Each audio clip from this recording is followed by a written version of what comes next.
A lo mejor estamos asistiendo al nacimiento del sexenio. A lo mejor no había una mejor forma que empezar el sexenio que bajándole los calzones al pasado. Siempre funciona, ¿eh? Algunos lo hacen por estrategia, algunos lo hacen para meter un chingadazo. Pero cuando llega alguien con tanta legitimidad, como llegó Andrés, pues entonces el paso es más que obligado. Porque no basta con los millones y millones de votos. La diferencia en los números de la elección no basta.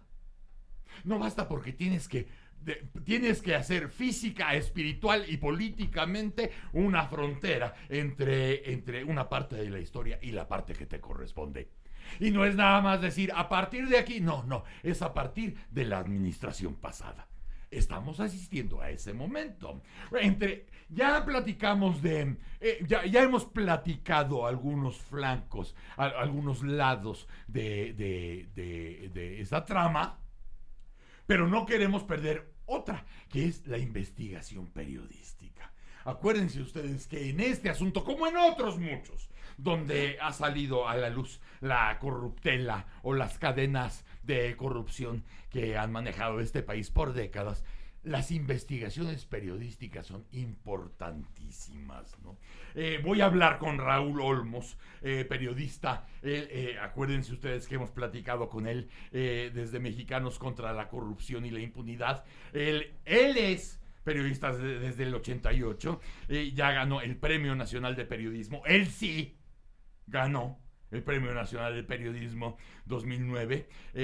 También acuérdense ustedes de el Premio Internacional de Solidaridad con los Refugiados, el Premio Rostros de la Discriminación. En 2014 se convirtió en el primer mexicano en formar parte de la lista de ganadores del Premio Latinoamericano de Periodismo de Investigación, por aquello de los Legionarios de Cristo. Mención honorífica del Premio Excelencia Periodística 2017. Acuérdense también del el primer lugar del Premio Alemán de Periodismo Walter Reuter 2017 por la investigación de la negra historia de Odebrecht en México. Algo sabrá Raúl Olmos del tema que está en la cresta de la ola en estos momentos. Raúl Olmos, qué gusto saludarte. Buen día para ti. ¿Qué tal, profesor? Muy buenos días.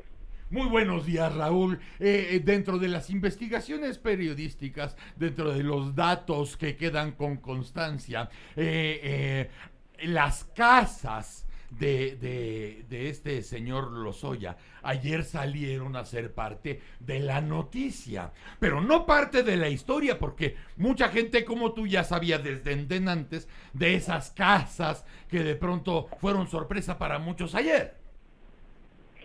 Bueno, sí, hay sobre todo una casa en particular, Broso, que es una residencia en Lomas de Bezares, una zona residencial muy exclusiva de la Ciudad de México, que tiene la peculiaridad de que las autoridades han descubierto que fue adquirida con los presuntos sobornos que pagó Odebrecht. Sí. Resulta que en diciembre de 2012, justo el 1 de diciembre de 2012, que fue cuando tomó protesta Enrique Peña Nieto, se realizaron un par de transferencias desde Suiza que sumaron 2.580.000 francos suizos. Uh-huh. Esto al tipo de cambio de ese entonces equivalía a 38 millones de pesos, que es justo el costo de la casa que en esos días adquirió Emilio Lozoya en Lomas de Bezares, una residencia que además era propiedad de la esposa de uno de los accionistas de Grupo Intercam, un grupo financiero importante en México. Sí. Y pues resulta que lo que hizo las autoridades de la Unidad de Inteligencia Financiera fue congelar las cuentas tanto de la vendedora de esta vivienda como de Emilio Lozoya y de su hermana Hilda, porque encontraron indicios de que la casa había sido adquirida con recursos de procedencia ilícita, en concreto con recursos pagados por Odebrecht mediante sobornos.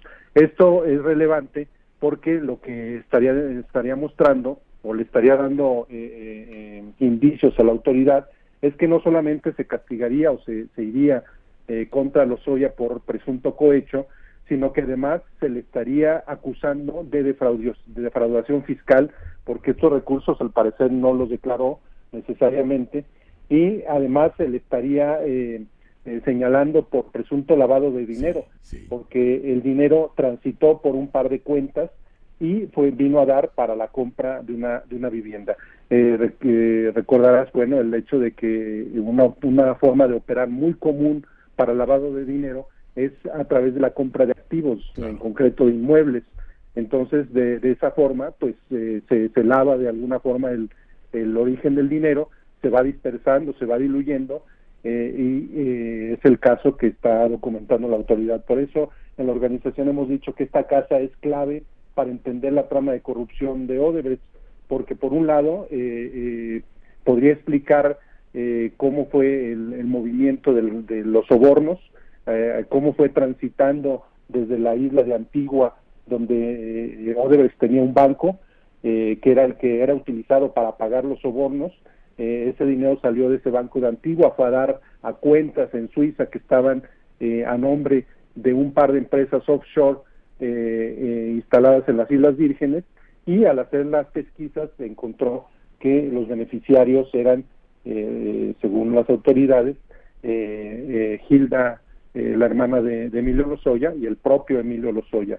Luego, al dar seguimiento al dinero, la famosa ruta del dinero, Follow the money, encontró que, así es, encontró que una porción del dinero había sido transferido para la adquisición de una vivienda, en concreto en Lomas de Bezares. Todo este círculo es el que ha llevado a las autoridades a determinar presuntas responsabilidades de Emilio Lozoya, en concreto en el asunto de cohecho, posible defraudación fiscal y lavado de activos. Y además, en el seguimiento del dinero estaban diciendo que la compra de esta casa, que además tú detallas a quién se le compró, se hizo en efectivo. O sea, es verdad. Sí, así es. Fue a través de 2 transferencias realizadas, insisto, el 1 de diciembre de 2012. 2 transferencias que son las que están ahora siendo investigadas, y que dan prácticamente todo el dinero que había en esa cuenta de donde se transfirió.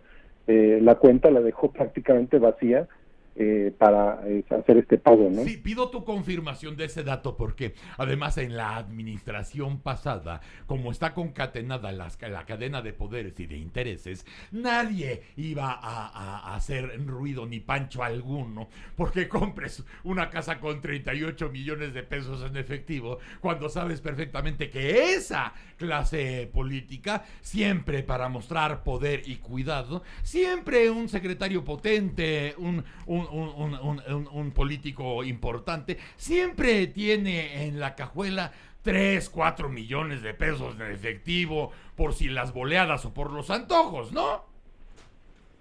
Claro, y además contrasta con la forma de vida de todos los mexicanos, que tenemos que adquirir propiedades a través de créditos hipotecarios.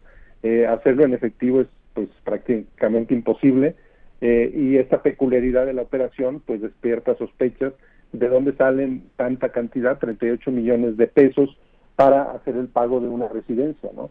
Esto está corroborado, efectivamente el pago fue en efectivo, y ahora se sabe, de acuerdo a las pesquisas, que el dinero, pues, al parecer provino de los sobornos de Odebrecht.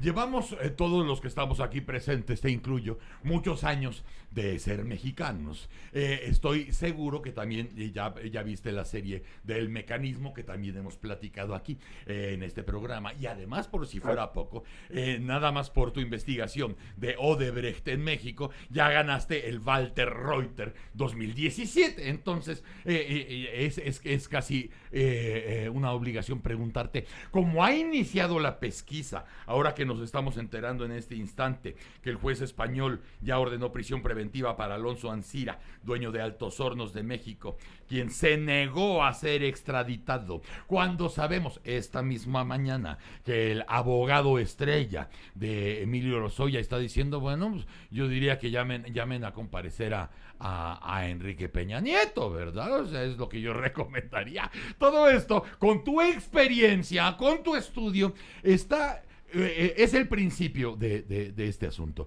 Pero ¿te parece bien armado? ¿Seriamente armado? ¿Le dedicaron tiempo? ¿No es una ocurrencia? Podemos confirmar contigo que el inicio de esta pesquisa está hecha seriamente, porque como tú comprenderás, que ya lo decíamos esta mañana, si te vas sobre Lozoya, tienes que irte sobre toda la cadena, y todos los caminos te van a llevar a Henry. ¿Notas que esto empieza bien? Bueno, es obligado que llamen a declarar a Enrique Peña Nieto, no solamente por el caso de agronitrogenados y de los presuntos sobornos, sino porque nuestro expresidente, pues en su momento se reunió por lo menos en 4 ocasiones con Marcelo Odebrecht, sí.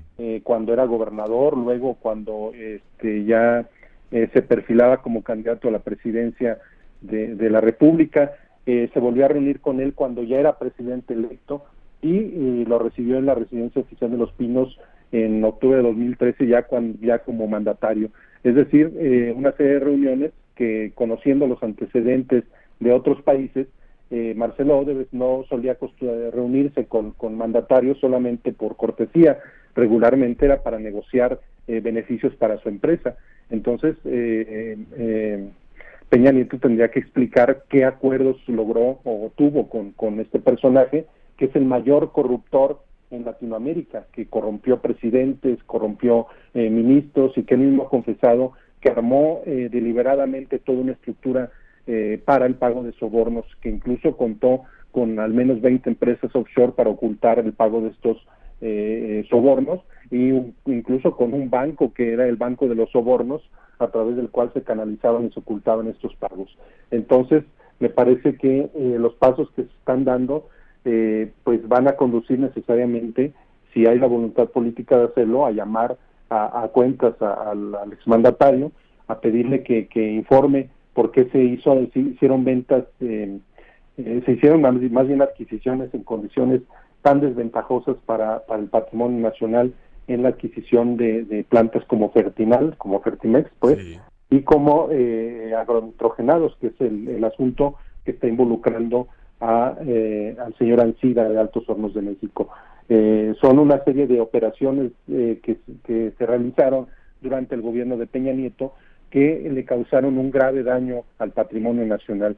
Nada menos con Odebrecht, se firmó un acuerdo durante el gobierno de Calderón y se ratificó durante el gobierno de Peña Nieto para venderle gas subsidiado a la planta de etileno 21, que es el principal negocio de Odebrecht en nuestro país.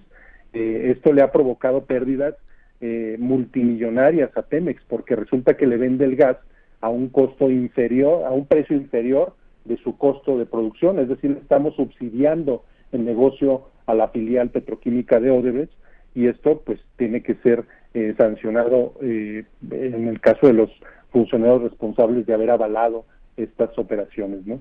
Entonces, yo creo que sí se va en el camino correcto. Lo deseable, además, es que no se aceleren y que se cumplan con el debido proceso para que no le demos elementos, no se le den elementos a los corruptos para que la libren, ¿no? Lo ideal es que sigan los pasos legales para que esto prospere y que no quede en la impunidad, Rosso. Y también somos expertos, Raúl Olmos, en detectar y oler esas cosas que hemos visto año tras año tras año, cuando deliberadamente se incumple el debido proceso para que te lo reclamen después y puedas salir del atolladero, cuando un expediente que parecía que estaba bien de pronto está mal, y cuando los jueces te dicen, no, es que la fiscalía pues no tiene motivos suficientes para retener al caballero. O sea, lo hemos visto año tras año. Por eso creo que será más pertinente que nunca no festejar dejar en el ángel, sino ir siguiendo paso por paso el cumplimiento puntual de este caso concreto, que te llevará a las redes de corrupción, por pronto las más perversas que se han visto en sexenio alguno en México. Y te agradezco mucho, y agradezco también tu investigación, y agradezco la investigación de Quinto Elemento Lab, que ahora está dando a conocer los videos donde están las confesiones de los funcionarios de Odebrecht, donde ahí queda todavía mucho más claro. Se están alineando todos los planetas. Sería un desacierto que la voluntad política no estuviera formada en esa línea. Te agradezco, Raúl Olmos. Un gusto compartir la información contigo, Broso, y un abrazo. Muchas gracias. Un abrazo, Raúl Olmos, periodista mexicano, colaborando con Mexicanos contra la Corrupción. Música.